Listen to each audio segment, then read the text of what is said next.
लीजिए प्रस्तुत है साथियों आरपीएससी और अधीनस्थ बोर्ड के द्वारा हाल ही में पूछे गए 5 धमाकेदार प्रश्न। पहला क्वेश्चन देखिए, जालोर के सोनगरा वंश का संस्थापक कौन है?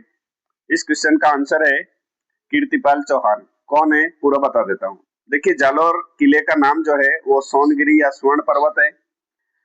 कुछ इतिहासकार ऐसे भी कहते हैं कि जालोर के जो चौहान थे वो सोना अधिक पहनते थे, इसलिए ये सोनगरा चौहान के नाम से प्रसिद्ध हुए।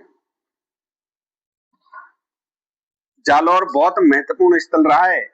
गुजरात और राजस्थान की व्यापारिक मार्ग पर स्थित है और सबसे महत्वपूर्ण किला ये माना जाता है।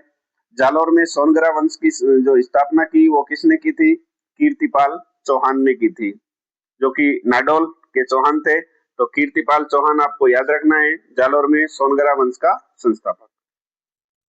अगला क्वेश्चन देखिए,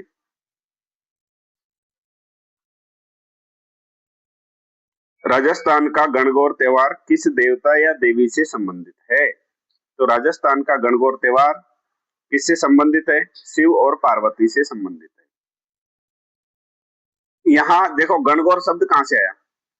एक आया है गण और दूसरा आया है गौर। गण का मतलब होता है शिव, गण का मतलब क्या होता है? शिव जी होता है। और गौर का मतलब कौन है? गोरा या पार्वती। आपने नाम सुना होगा गोरा। तो शिव और पार्वती को समर्पित नृत्य जो त्योहार है कौन सा? गणगौर। इसलिए प्रश्न पूछा कि किस देवता को? तो शिव और पार्वती। नाम से पता है गण का मतलब शिव और गौर का मतलब कौन है? पार्वती। और देखिए, गणगौर जो है वो पति पत्नी के प्रेम, सुखी वैवाहिक जीवन और सौभाग्य का प्रतीक है। और गणगौर को व्रत भी किया जाता है। विवाहित जो महिलाएं होती है ना, वो अपने पति की दीर्घायु के लिए गणगौर का व्रत रखती है। कुंवारी कन्याएं वो अच्छे पति की कामना के लिए गणगौर का व्रत रखती है। एक कथा भी है कि गणगौर का त्योहार कब से शुरू हुआ। तो ऐसा कहा जाता है, एक बार भगवान शिव और पार्वती पृथ्वी पर आए थे। जब वे गांव में पहुंचे तो वह साधारण स्त्रियों ने भक्ति भाव से पार्वती जी की बहुत अच्छे से सेवा पूजा की। उनकी भक्ति से प्रसन्न होकर माता पार्वती ने उनको सौभाग्य और सुखी वैवाहिक जीवन का आशीर्वाद दिया। तभी से महिलाएं जो है वो गोरा माता की पूजा करती है और गोरा माता की पूजा के साथ शिव जी की पूजा होती है।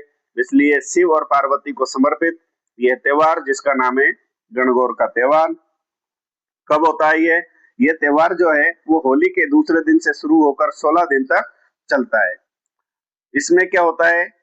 महिलाएं या कुंवारी कन्याएं जो होती है वो मिट्टी से शिव और पार्वती की प्रतिमा बना करके उनकी पूजा अर्चना करती है। गणगौर के गीत गाए जाते हैं, पारंपरिक वेशभूषा पहनी जाती है और अंतिम जो लास्ट दिन होता है उस दिन गणगौर की शोभा यात्रा निकाली जाती है। आपने सुना होगा कोटा का एक राजकुमार था शासक माधो सिंह। तो इसके लिए कहावत है ना, हडोले डूबो गणगौर। वो गणगौर का त्योहार था और गणगौर विसर्जित करने के लिए वो जा रहे थे, तो तालाब में नाव सहित वो डूब जाते हैं। और तभी से हाडोती का जो ओख्या जो परिवार है वो आज भी गणगौर का त्योहार नहीं मनाता है। तो ये गणगौर से संबंधित कुछ सामान्य जानकारी थी। अगला जो हमारा प्रश्न है वो है 2011 में सर्वाधिक पुरुष साक्षरता किस जिले की रही है? 2011 में सर्वाधिक पुरुष साक्षरता जो है वो किस जिले की रही है? तो इसका आंसर है झुंझुनू। सर्वाधिक पुरुष साक्षरता वाला जिला कौन सा है? झुंझुनू। कितनी थी? तो 86.9%। 2011 की जनगणना के अनुसार सर्वाधिक पुरुष साक्षरता कहाँ की रही है? झुंझुनू की। अगर पूछ ले कि न्यूनतम पुरुष साक्षरता, सबसे कम पुरुष साक्षरता वाला जिला कौन सा है, तो कम पूछे तो आपको आना है प्रतापगढ़। कहाँ आना है? प्रतापगढ़।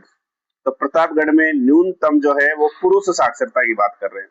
प्रतापगढ़ की पुरुष साक्षरता 69.5% है। साक्षरता से संबंधित और क्या प्रश्न बनेंगे? तो साक्षरता से संबंधित और भी हमारे प्रश्न बनेंगे, जैसे ग्रामीण साक्षरता राजस्थान की कितनी है? 61.44%।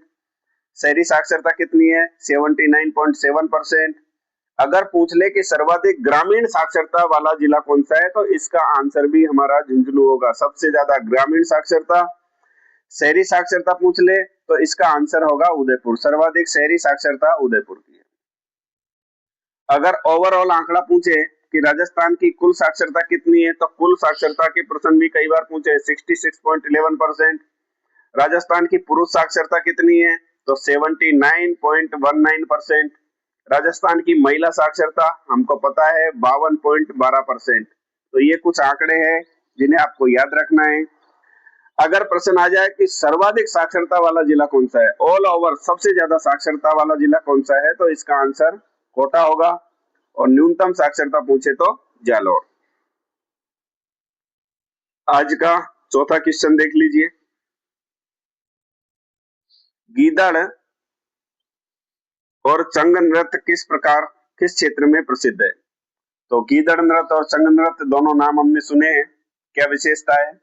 देखिए, चाहे गीदड़ नृत्य हो या चंग नृत्य हो, दोनों के दोनों कब किए जाते हैं? होली के अवसर पर। गीदड़ और चंग नृत्य कहाँ का प्रसिद्ध है? शेखावाटी का। चंग वाद्य यंत्र के साथ में किया जाता है, इसलिए नाम पड़ गया चंग नृत्य। इसमें क्या होते हैं, नर्तक जो होते हैं वो गोल घेरा बना करके तालबद्ध तरीके से नृत्य करते हैं, चाहे गीदड़ नृत्य हो या चंग नृत्य हो। इसमें हास्य व्यंग और लोकगीत गाए जाते हैं। नर्तक जो होते हैं वो रंग बिरंगे कपड़े पगड़ी पहनकर उत्साह के साथ में अर्थात फुल मस्ती के साथ में नृत्य करते हैं, और शेखावाटी की खास पहचान बन गया है गीदड़ और चंग नृत्य। ये थोड़ा सा याद रखना है। इसमें कई प्रकार के पात्र भी बनते हैं, जैसे राजा रानी, साधु और अन्य पात्रों की ये लोग नकल करते हैं। इसलिए कभी मौका मिले होली पे शेखावाटी जाने का, तो गीदड़ और चंग नृत्य का आनंद लीजिए, अवश्य देखिए। आज का पांचवा और अंतिम क्वेश्चन और हम देख लेते हैं। देखो, कौन सी चित्रकला शैली दर्शन चौबीसिया से संबंधित है? अब ये प्रश्न पूछा है कि कौन सी चित्रकला शैली है जो दर्शन चौबीसिया। सबसे पहले तो ये देखो, दर्शन चौबीसिया है क्या। इसमें ऐसा होता है, ये इस प्रकार की चित्रमाला है जिसमें भगवान विष्णु के कितने 24 रूपों का वर्णन है, इसलिए नाम क्या हो गया? दर्शन चौबीसिया। यह परंपरा विशेष रूप से नाथ द्वारा मंदिर, राज संबंध और नाथ द्वारा चित्रशैली की प्रमुख विशेषता रही है, इसलिए इसका आंसर है नाथ द्वारा चित्रशैली।